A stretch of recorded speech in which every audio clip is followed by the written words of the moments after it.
A somaw tun b'a wele Melania Trump nga diɲɛ bɛɛ lajɛlen b'a dɔn Melania Trump la ni o bɛ tali kɛ États-Unis jamanakuntigi kɔrɔ o furumuso kan. A bangena ka kɛ ni avril kalo tile 26 san 1970 dugu min na o bɛ wele ko Nouveau Mesto ni ale bɛ Slovanie yɔrɔ min tun bɛ wele ko Yugoslavie. A ka denmisɛnniya kɔnɔna na kɛrɛnkɛrɛnyala dugu min n'a bɛ f'a ma ko Sevnica a fa o tun bɛ mobili feere kɛ nga a ba o tun bɛ fini usine dɔ la. Melania ale tun ɲɛsinen don kosɛbɛ modikow ma a kalanden jɛɲɔgɔn kɔrɔ ni o bɛ Mirjana Jelansis kofo ale hakli be o la.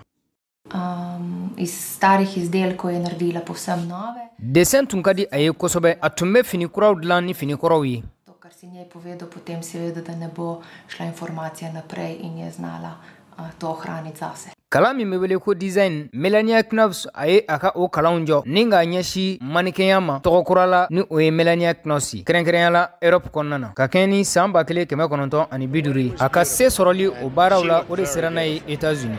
As a fashion model and someone ka sanga ni a ka mannequin ye welew tun bɛ se a ma ɲɛnajɛ kɛnɛw caman na New York n'an b'a la k'a fɔ o sen de fɛ ani Donald Trump ye ɲɔgɔn ye. how she met Donald Trump.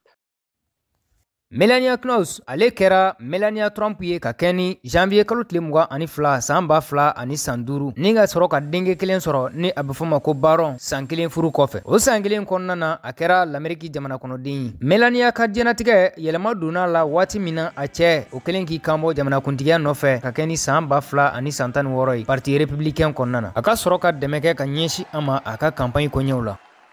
It is wonderful to be here. Nisɔndiyalen do bi ka kɛ aw nɔfɛ yan ani n furucɛ nka jigiya bɛ a kan kosɛbɛ. Proud of him. Donald Trump ale ye kalikanw di ka kɛ ni janvier san 2017 ye ni ka kɛ États-Unis jamanakuntigi 45 ye. O senfɛ Melania Trump ale ka sɔrɔ ka wulikajɔ kɛ ni ka ka projet dɔw sigi sen kan n'a bɛ fɔ ma ko campagne Be Best ni o bɛ boli denmisɛnninw dɛmɛni fo ka taa se bɔlɔlɔ sanfɛla lakananiw ma ani minfɛnjugu tali kɛlɛli ma. A ma sɔn k'i yɛrɛ yira kosɛbɛ i n'a fɔ jamanakuntigi caman o furumusow b'a kɛ cogoya min na nka o bɛɛ n'a ta a ma kisi kunnafonidilaw ma Catherine Delition ka fɔ la. Criticized in some Maaw ye lagosi caman lase a ma ka kɛ ni a ka fini dontakɔw ye ani a ka hakilina tali ye ka ban ka yɛlɛma Maison Blanche la ni o bɛ jamanakuntigiyaso kɔfɔ Amerique a nɔgɔnin na fo ka taa se ka kɛ ni a ka campagne Be Best ye o min tun tɛ jamana ka hakilina ye min ni o bɛ se sɔrɔ jamanakuntigi muso caman bolo.